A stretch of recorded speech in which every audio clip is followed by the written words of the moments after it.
현실에 엎드리지 말고 하나님께 엎드려라. 예, 현실에 엎드리지 말고 하나님께 엎드려라 라는 말씀의 제목으로 함께 하나님의 말씀을 나누도록 하겠습니다. 이번 주 생일을 앞둔 제 딸아이에게 미리 예쁜 신발을 선물했습니다. 지금 신고 있는 신발인데요. 이것이 화근이 될 줄은 몰랐습니다. 지난주에 이제 신발 가게에 가서 사실 제가 산 건 아니었지만 저희 아내가 사고 이거 아빠 선물이야 하고선 이렇게 하더라고요. 사서 선물을 했습니다. 아이는 지난주에 이 선물을 받고 계속해서 이 선물이 너무 신고 싶었던 거예요. 그래서 언제부터 이 신발을 신을 수 있는지를 계속 졸라대기 시작했습니다. 와, 이게 하루 이틀 그냥 가는 게 아니라 매일매일 계속 조르는 거예요. 그러니까 이 아이가 저랑 아이가 제 딸이 일주일 생일 차이거든요. 딱 일주일. 그러니까 제 생일은 사실 없고요. 제 생일부터 자기 생일은 언제 오는지를 카운트다운을 해요, 이미. 그러니까 내 생일은 언제 와요? 이거만으로도 굉장히 막 피곤한데 여기에 플러스가 된 거예요. 신발은 언제 신을 수 있어요? 신발은 언제 신을 수 있어요? 지난 주일에 모든 일정을 마치고 집에 들어가는 차 안에서 드디어 엄마가 폭발을 했습니다. 너 신발에 신자만 꺼내도 못 신는 줄 알아? 그랬더니 아이가 이렇게 말하더라고요. 그게 아니라 엄마 아빠가 이 아이의 걱정 뭐였냐면 내가 신발 안 신고 이게 중요한 게 아니었어요. 엄마 아빠가 신발 신겨주는 걸 잊어버려서 다른 신발을 신겨주면 어떻게 하느냐가 이 아이의 걱정거리였던 거예요. 엄마 아빠가 잊어버리면 어떡해요? 계속 얘기했습니다. 아니야, 엄마 아빠는 잊어버리지 않아. 믿어. 괜찮아. 근데 아이의 이 말이 계속 남는 거예요. 어른들이 그런 얘기 하시잖아요. 이제 아이들을 키워가면서 아이들을 키우시는 분들은 많이 그런 얘기 하시죠. 아이를 키우면서 하나님의 마음을 알게 된다고. 마치 이런 느낌이었습니다. 하나님께서 하신 약속이 내 삶에 일어나지 않으면 어떡하지라는 걱정을 우리도 해요. 그러니까 아이가 그렇게 하는 걸 보면서 에이 애들이 그렇지 이게 아니라 우리도 똑같다라는 거예요. 하나님은 분명히 하시겠다고 선언하셨고 말씀하셨습니다. 그런데 자꾸만 스스로 생각하는 거예요. 그거에 일어나지 않으면 어떡하지? 하나님께서 하신 약속을 하나님이 잊어버리시면 어떻게 하지? 우리의 불안함과 두려움과 초조함은 다 여기서 오는 거 아닌가 싶더라고요. 하나님께서는 분명 나에게 그분의 꿈을 주셨고 도전하셨습니다. 여러분들 그런 하나님께서 도전하시고 하나님께서 어떤 뚜렷하진 않지만 어떤 꿈을 주셨다라는 것들, 그런 경험들이 여러분 가운데 있으실 것입니다. 나를 통해 하나님께서 우리 가정을 믿음으로 성장시키실 것이고 내가 있는 직장을 더 밝게 빛나게 만드실 것이면서 또 하나님의 일하심들을 내 삶의 자리에서 하나님 내가 그렇게 쓰임 받겠습니다. 하나님 그렇게 약속하셨죠.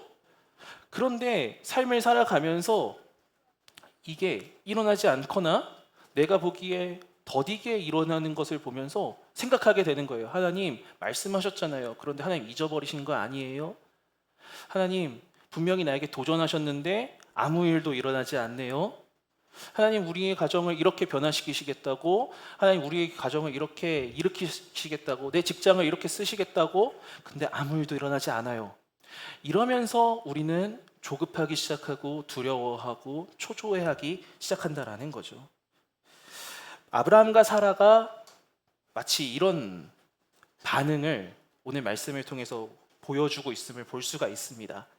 하나님은 75세였던 아브라함에게 하나님의 비전을 보여주셨어요. 그를 통해서 민족이 일어나게 될 것이고 땅을 차지하게 될 것이며 그가 복의 통로가 될 것이다 라고 분명하게 그를 부르셨습니다. 이 약속을 처음 받은 아브라함은 어땠을까 한번 상상을 해봤어요.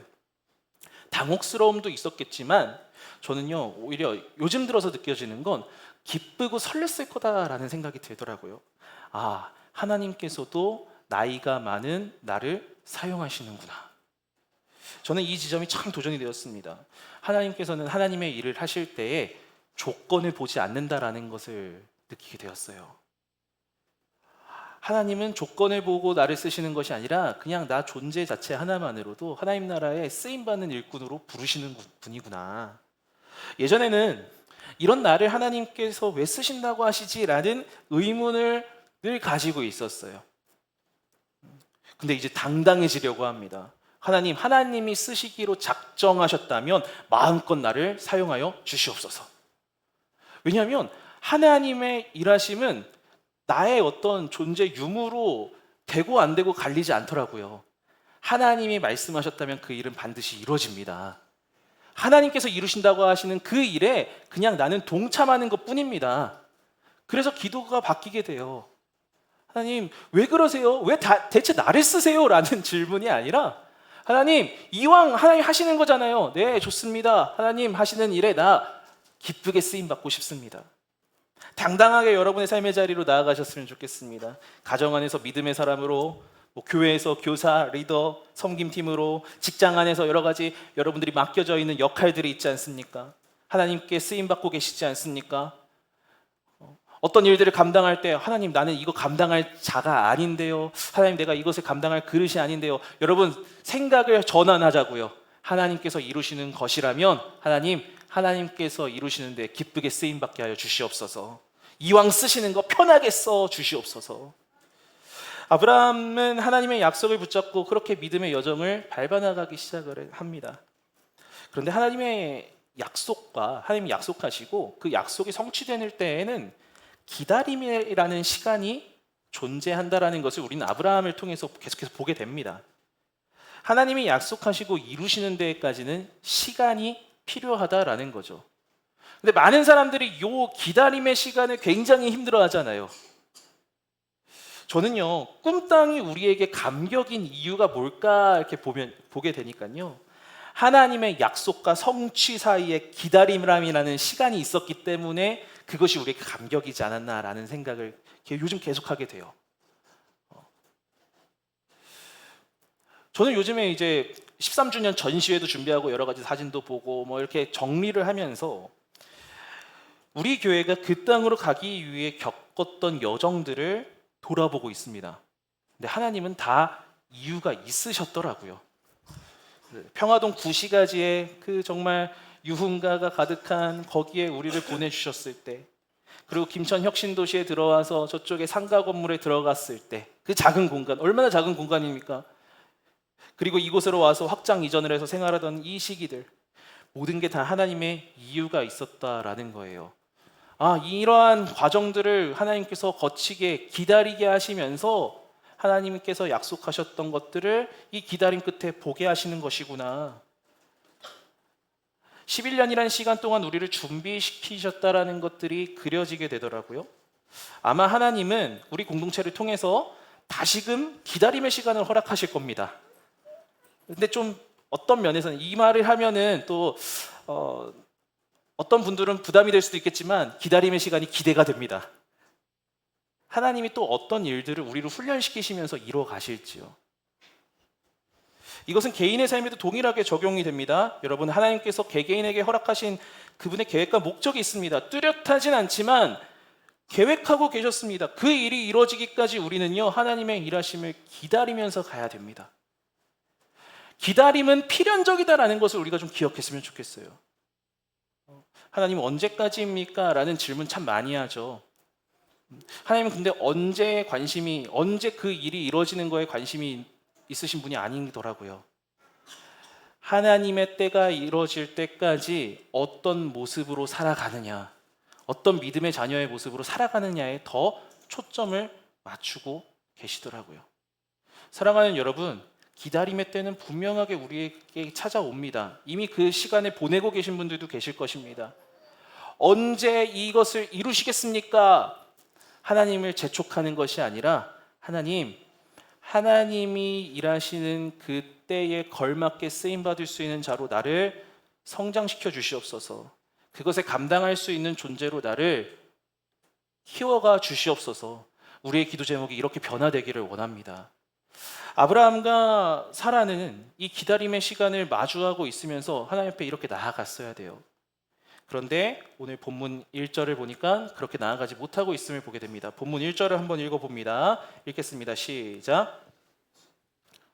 아브라함의 아내 사레는 출산하지 못하였고 그에게 한 여종이 있으니 애굽 사람이요 이름은 하갈이라. 75세 늦은 나이에 소망이 생겼죠. 노부부에게 소망이 생겼죠. 하나님이 약속하시고. 그리고 10년이라는 시간을 잘 견뎌왔습니다. 그리고 이제 나이가 80이 넘어가기 시작을 해요. 현실적으로 이들은 더 이상 자식을 낳을 방법이 없어지게 된 겁니다. 물론 10년이라는 시간 짧은 시간은 아닙니다. 정말 많이 기다렸습니다. 이게 남 얘기여서 그렇지 나의 이야기만 되더라도 상황은 다르죠. 그럼에도 우리는 이 본문을 통해서 발견해야 되는 사실이 있는데요. 하나님께서 일하실 때까지 앞서지 말고 기다려야 된다라는 것을 우리는 기억해야 돼요. 자꾸 우리가 조급해지고 이 기다림의 시간, 하나님의 일을 이루어야 되겠다라는 그 조급함들, 사실 하나님의 일을 이루어야 되겠다라는 것은요, 하나님께서 이루실 것, 하나님의 그 방법을 기다리고 하나님의 어떤 주권을 인정하는 것이라기보다는 이것을 통해서 내가 그걸 맛보기를 원해요. 내 욕심이 들어가 있는 거죠. 그러니까 이 내 욕심을 내려놓고 하나님의 일하심을 계속해서 기다리는 시간들이 있어야 됩니다. 그런데 이 기다림의 단계에서 자꾸 우리에게 틈타는 것들이 있는데 현실적인 방안들인 거예요. 현실적인 방안들. 아브라함의 아내 사레는 출산하지 못하였고 이제 출산한 거 현실입니다. 그래서 이 현실에 맞게 하나의 대안들을 마련하기 시작하는데 무엇이었습니까? 하갈이라는 여종을 보기 시작한 거예요. 그동안 이 여종을 보험카드로 만지작하고 있었던 거죠. 아, 하나님이 우리에게 자식을 주지 않으시면 현실적으로 우리는 아이를 낳지 못하니 하갈을 통해서 자녀를 얻자. 하나님께서 분명히 아브라함을 통해서 약속하신 것이 있는데 그 약속을 기다리지 못하고 인간적인 방법, 현실적인 방법을 선택하려고 합니다. 1절에 다시 보시면 그들이 선택한 것은 하갈이었습니다. 하나님의 방법이 아니라 하갈을 선택한 것이죠. 충분히 납득 가능하고 선택 가능한 일이긴 하지만 중요한 건 이것이 하나님의 계획이 아니었다라는 거예요. 아무리 좋은 인간적 계획이더라도, 아무리 좋은 현실적인 방안이더라도 이것이 하나님의 방법이냐 아니냐는 굉장히 중요합니다. 제가 티처스라는 예능을 즐겨봅니다. 1타 강사들이 공부 솔루션을 이야기하면서 이렇게 이제 학생들의 공부 방법들을 가르쳐주는 프로그램입니다. 물론 이것을 즐겨보시는 분들이 익히 있다는 것도 저도 알고 있습니다. 제가 이걸 보면서 1타 강사들이 강조하는 강조점들이 참 재밌더라고요. 이런 얘기를 참 많이 해요. 가장 사교육의 수혜를 많이 받는 사람들인데 이렇게 얘기를 하더라고요. 대치동에 대한 환상을 버리세요 라고 얘기를 하더라고요. 대치동에만 가면은 성적이 오를 거란 환상을 버리십시오. 1타 강사들이 가르쳐 줄 때는 뭔가 배우는 것 같고 문제를 풀기만 하면 내가 공부하는 것 같은 그러한 느낌들을 학생들이 갖는다라는 거예요. 그것에 취하면 안 됩니다. 자기가 스스로 공부할 수 있어야 됩니다. 잘 안 될수록 기본에 충실하라고 조언을 하는 거예요. 그러니까 이들이 보기에는 대치동에 있는 학원의 그 커리큘럼들이 공부 못하는 친구들, 공부를 더 잘하고 싶은 친구들한테 너무나 유혹적인, 매력적인 커리큘럼과 어떤 스킬들이라는 거예요. 그런데 그것에 속으면 오히려 그 컵 따라가다가 자기 공부 방법, 개념이나 이런 거 기본 개념 하나도 쌓지 못하고 오히려 독이 되는 겁니다. 지금 이 아이에게는 이게 필요한 것이 아닙니다. 이런 얘기들을 하더라고요. 이걸 보면서 우리의 신앙에서도 이렇게 반응할 때가 있다라는 것들을 좀 보게 되더라고요. 좋아 보이는 것, 괜찮아 보이는 것, 인생에서 그것들을 쫓아갑니다. 그것이 나에게 맞는 것인지, 그것이 하나님 원하시는 것인지 묻지 않고 그냥 소위 말하는 무지성으로 따라갑니다. 그러다 후회하게 되죠. 이거 내가 잘못 선택했어. 시간 날리고 돈 날리고 내가 모든 것 다 낭비했어. 여러분, 우리 삶 가운데에 하나님의 그 기다림의 시간을 보내면서 우리에게 필요한 것은 무엇이냐면 하나님 앞에 기다림의 시간을 보내면서 하나님 앞에 엎드리는 것이 필요하다는 것을 우리는 꼭 기억해야 됩니다. 사라가 출산하지 못했습니다. 그래서 그 이후에 하갈을 바라보고 하갈 카드를 만지작거리는 것이 아니라 아브라함과 사라 부부가 선택해야 되는 건 무엇이었냐면 하나님께 엎드리는 것이었어요. 하나님, 지금까지도 출산하지 못하고 있습니다. 하나님, 지금까지 하나님께서 약속하신 것이 이루어지지 않고 있습니다. 지금 내 눈앞에는 현실적인 카드가 보입니다. 하갈이라는 카드가 보이네요. 하나님 어떻게 해야 됩니까? 하나님 이 상황 속에서 우리는 어떤 선택을 해야 됩니까? 그런데 아브라함과 사라는 이 과정이 없는 겁니다. 현실에 엎드리게 된 거예요. 하나님께 엎드려야 되는데 현실에 엎드리게 된 것이었습니다. 하나님 앞에 무릎 꿇는 것이 기다림의 순간에 막막해 보이고 되게 막연해 보이고 추상적인 방법처럼 보이길지 모르겠지만 그것이 가장 최선의 방법임을 기억하셨으면 좋겠습니다. 우리가 이 하나님 앞에 엎드리는 과정들을 생략할 때가 너무 많습니다. 아브라함과 사라가 선택한 것처럼 하나님의 약속이 이루어지지 않고 무언가 되지 않는다면 내가 그동안 생각해왔던 보험을 만지작합니다. 이 중간 사이에 하나님 앞에 엎드리는 과정이 사라지고 마는 것이죠. 하나님, 내 삶을 어떻게 해야 될지 모르겠습니다. 이렇게 하나님께서 말씀해 주셨는데 내가 어떤 방향으로 나아가야 될지 모르겠습니다. 엎드림의 과정이 생략된 아브라함과 사라. 여기 가운데에는 여러 가지 두려움들, 어떤 고용의 불안을 느끼시는 분들도 계실 수 있고 앞으로 내게 주어진 삶을 어떻게 살아가야 될까에 대해서 두려워하는 분들도 계실 줄 압니다. 또는 어떤 무언가를 호기롭게 도전을 했는데 그것이 쉽게 되지 않아서 이제는 어떻게 해야 될까? 막다른 길에 서 있는 것 같아 라는 그러한 조급함들이 있는 분들도 계실 줄 압니다. 또는 가정의 문제들, 자녀의 문제들, 부모님과의 문제들, 여러 가지 내가 해결하지 못하는 문제들 앞에서 어떻게 해야 될까 조급함만 자꾸 밀려오는 분들이 계신 줄 압니다. 여러분, 그때 우리가 해야 될 건 하나님 앞에 엎드리는 겁니다. 하나님 앞에 승부 보는 겁니다. 저는 우리 더세움 공동체가 그렇게 하나님 앞에 문제가 있을 때 엎드리는 공동체가 되기를 소망합니다. 지금껏 그래왔듯 하나님 앞에 엎드리는 공동체가 되기를 원합니다. 뿐만 아니라 여러분의 각자의 삶 가운데에서도 하나님 앞에 엎드리는 것이 먼저 되는 여러분 한 사람 한 사람이 되기를 소망합니다. 방법은 하나님께 있습니다. 기본부터 돌아가야 되는 거예요. 하나님 앞에 무릎을 꿇고 엎드리지 않았을 때 얼마나 초라한 일들이 벌어지는지 이후에 창세기 16장은 계속해서 보여주고 있습니다. 2절 한번 읽어보도록 할게요. 2절 한번 읽어보겠습니다. 2절 읽습니다. 시작. 사레가 아브라함에게 이르되 여호와께서 내 출산을 허락하지 아니하셨으니. 하갈을 보고 그리고 나서 사라가 자신의 그 여종 하갈을 아브라함에게 주면서 이렇게 얘기합니다. 하나님께서 내 출산을 허락하지 아니하셨습니다. 여보, 현실적으로 우리 나이에 자식을 낳는 것은 무리입니다. 이것은 하나님이 우리에게 자녀를 주시지 않은 증거예요. 그러니 이제 포기하시죠. 아내인 사라가 아브라함에게 얘기를 하는 겁니다. 그런데 놀랍게도요, 하나님은 이런 말씀을 하신 적이 없어요.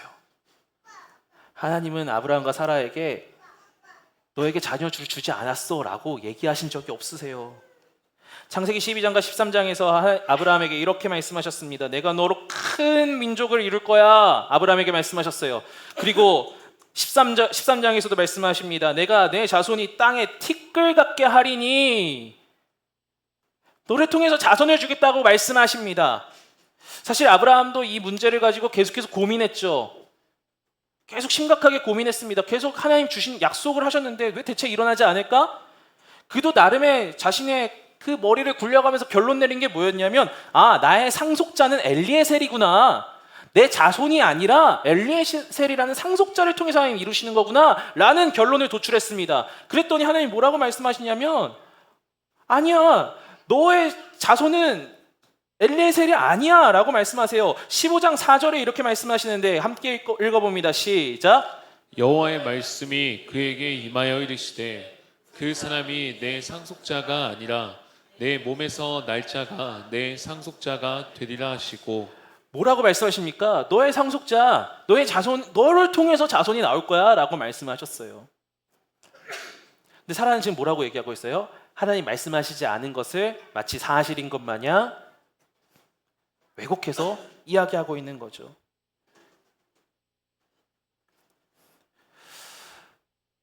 아브라함을 먼저 보면 하나님 앞에 이렇게 이야기를 듣고 하나님과 충분한 어떤 영적 경험을 했음에도 불구하고 그는 자신의 장막으로 돌아오면 현실에 압도당했을지 모릅니다. 하나님께서 나에게 말씀해 주셨어. 그 감격을 품고 집에 돌아가서 누웠을 때 늙은 자신의 아내를 보면서 에이, 근데 안 될 거야. 근데 안 될 거야. 현실에 자꾸 압도당한 겁니다. 그러니까 이 사라의 제안에 그냥 홀라당 넘어가 버린 거예요. 하나님이 분명하게 말씀하시지도 않은 것인데 아 그래 그럴 거야 지레짐작하고 그냥 자기 추측 자기 생각에 사로잡혀서 그렇게 황당한 제안에 바로 승낙을 해버리는 모습을 보게 됩니다. 16장 2절 사라의 제안이 얼마나 허술한 제안인데 이렇게 훌라당 넘어갔을까요? 2절 더 읽어보도록 하겠습니다. 읽습니다. 시작. 원하건대 내 여종에게 들어가라. 내가 혹 그로 말미암아 자녀를 얻을까 하노라 하매 아브라함이 사라의 말을 들으니라. 사라도 확신이 없어요. 이걸 하면은 얻을까 하노라. 혹 얻을까 하노라. 얻을지도 몰라요. 한번 시도해 보죠. 하나님께서 우리에게 허락하지 않으신 것 같은데 한번 시도라도 해보죠. 불확실한 이야기를 합니다. 여러분 현실적이라는 어떤 대안들은요 확실하지 않은 정보들이 참 많아요. 그런데 그 제안에 홀라당 넘어가 버리는 아브라함입니다. 이 결정은 후에 어떤 일이 벌어지게 만듭니까? 하갈은 변심하게 되었어요. 그래서 주인 사라를 멸시하기 시작합니다. 자기가 정실 부인이 되겠다라는 어떤 그런 욕심이 있었던 것이었죠. 이것이 씨앗이 되어서 중동 지역에 분쟁이 일어나는 결과들을 지금도 우리가 맛보고 있지 않습니까? 보고 있지 않습니까? 이 시나리오가 이들에게 있었을까요? 없었어요. 무엇을 의미하는 것입니까? 하나님의 계획을 묻지 않고 진행하는 인간의 계획은 허술하기 짝이 없다라는 거죠. 아무리 내가 좋은 대안을 가지고 아무리 내가 좋은 지식과 지혜 어떤 삶의 경험을 가지고 대안을 제시하더라도 그것이 하나님의 계획 가운데 있는 것이 아니라면 허술하기 짝이 없는 인간의 계획은 한계가 있다는 것을 성경은 우리에게 보여주고 있는 겁니다. 사랑하는 여러분, 현실에 압도당하고 자꾸 어떤 그럴싸해 보이는 정보들에 자꾸 눈이 돌아가고 계시지 않습니까?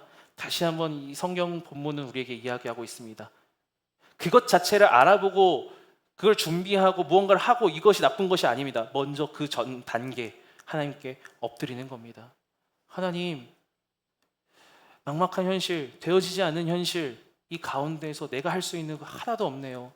하나님 도와주시옵소서. 지혜 주시옵소서. 하나님 앞길을 보여 주시옵소서. 부끄러운 일 하나를 좀 소개하려고 합니다. 제가 10년 연애를 하고 결혼을 하는 과정을 여러분들 앞에 몇 번 얘기를 했던 적이 있는데요. 이건 한 번도 얘기하지 않았던 것 같습니다. 20살 때부터 제 아내와 연애를 하면서 결혼에 대한 생각이 깊어지기 시작을 했어요. 저는 20살 때부터 연애를 하는 것 굉장히 좀 이렇게 좀 잘 생각해봐라라고 이야기하는 입장입니다. 요즘 들어서. 왜냐하면 5년을 연애하잖아요. 20대 중반인데 다른 사람들은 계속 물어봐요. 결혼 언제 해요? 되게 그 고민이 되더라고요. 그러면서 이제 점점 나이는 차고 20대 후반이 되면서 제가 이제 군대도 안 갔다 왔고 정말 좀 그럴싸해 보이는 괜찮은 전략을 하나 짰어요. 뭐였냐면 어차피 우리가 이제 더 이상 막다른 길이다. 여기서 헤어지면 다른 사람 만날 수도 없다. 우리 어차피 결혼할 우리는 하나님께서 상황을 만들어 주셨다. 그러니 우리 어차피 결혼할 거 결혼하고 아이를 어차피 가질 거 아니냐.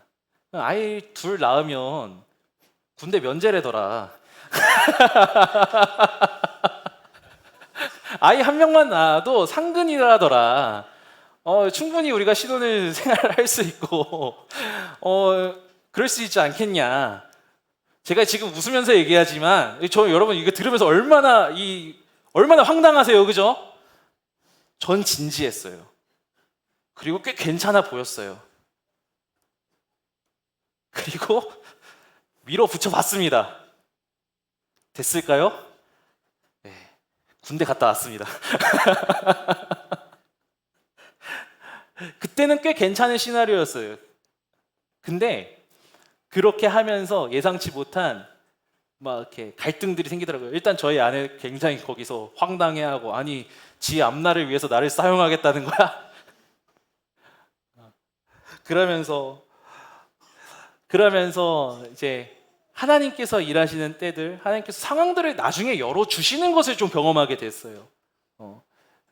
군대 전역하면서 대학원에 들어가게 됐고, 그리고 저희 아내도 이제 결혼할 준비들이 되었었고, 내려와서 같이 신혼살림을 할 수 있게 상황들이 열리기 시작을 하더라고요.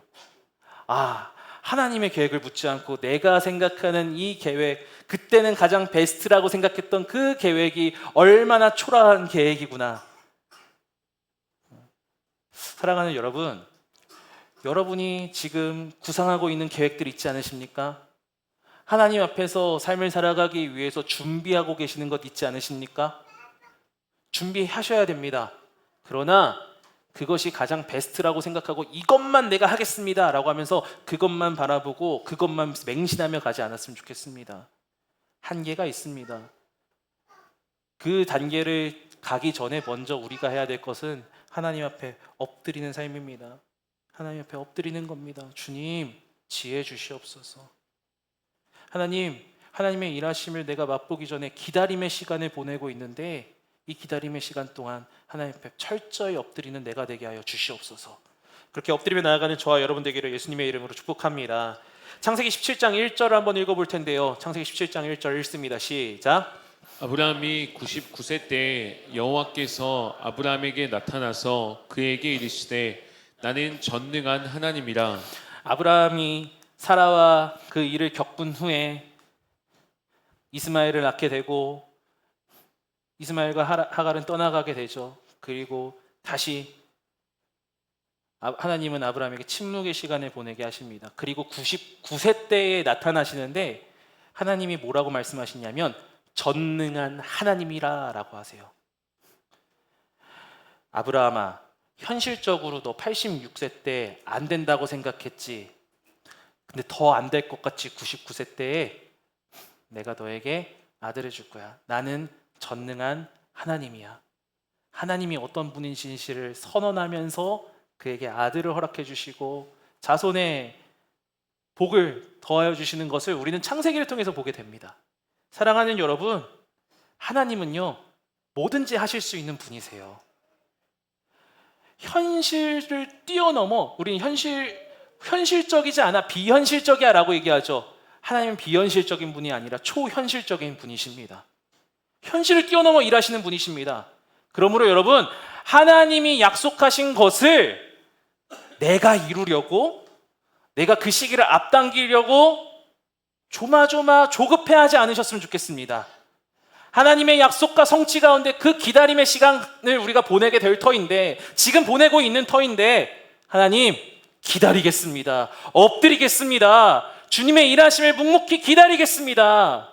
전능한 하나님, 하나님의 일을 마음껏 펼쳐 주시옵소서. 그 고백이 저와 여러분의 삶 가운데 가득하기를 예수님의 이름으로 축복합니다. 말씀을 마치도록 하겠습니다. 저는 요즘 꿈땅을 보고, 우리가 계속해서 꿈땅을 놓고 기도하고 그 이야기들을 같이 나누고 있습니다. 담임 목사님께서 전에, 우리가 꿈땅 발표되기 전에 말씀 설교 시간에 선포하신 게 있었어요. 교회 건축을 위해서 하나님 50억을 주시옵소서라는 기도 제목을 갖고 기도하고 계신다고. 솔직하게 저 그 이야기를 들으면서 될까? 현실적으로 될까라는 생각이 들더라고요. 그래, 종교 부지까지는 거기까지는 우리에게 주실 것 같은데 건축을 위해 50억? 근데 제가 이 말씀을 보면서 생각을 좀 고쳐 먹었어요. 50억 자체가 중요한 게 아니라 하나님께서 어떻게 일하시는지를 좀 기대하면서 기다려야 되겠다. 좀 소망을 품고 기도해야 되겠다라는 그 마음이 생기더라고요. 허무맹랑한 기도가 아니라 하나님은 정말 현실을 넘어 초현실로 일하시는 분이신데 내가 내 수준, 내 한계, 내가 지금까지 경험해온 바로만 하나님을 생각하고 그 수준만큼 하나님께 기도하고 있었던 건 아니었나? 라고 제 자신을 좀 돌아보게 되었어요. 그래서 제 기도를 좀 바꿔가려고 합니다. 내가 지금까지 받고 경험했고 바라봤던 것들을 넘어서서 일하시는 하나님, 그 하나님을 기대합니다라는 기도로 전환하려고 합니다. 사랑하는 여러분, 꿈땅의 이야기를 여러분들에게 전해드린 것은 여러분의 삶 가운데도 이러한 동일한 좀 기도들이 있었으면 좋겠습니다. 아브라함과 사라는 현실을 바라보고 현실에 엎드렸습니다. 우리는 하나님께 엎드립시다. 하나님, 저 사람 안 바뀔 것 같아요. 하나님, 저 인간 안 바뀔 것 같아요. 근데 하나님은요, 그때가 언제인지 모르지만 그 사람 바꾸실 것입니다. 하나님, 이 현실과 상황은 나에게 안 바뀌는 상황이에요. 아니요, 전능한 하나님은 그 현실과 상황을 바꾸시는 분이십니다. 하나님, 이 하나님이 일하시는 때를 나는 하나님과 동행하며 기다리며 나아가겠습니다. 허술한 인간적 방법 구하는 사람이 아니라 하나님의 일하심을 구하며 나아가는, 전능한 하나님 바라보며 나아가는 그런 인생 되게 하여 주시옵소서. 그 하나님의 일하심을 마음껏 누리며 나아가는 저와 여러분 되기를 예수님의 이름으로 축복합니다. 우리 말씀 기억하면서 함께 찬양하고 기도하겠습니다.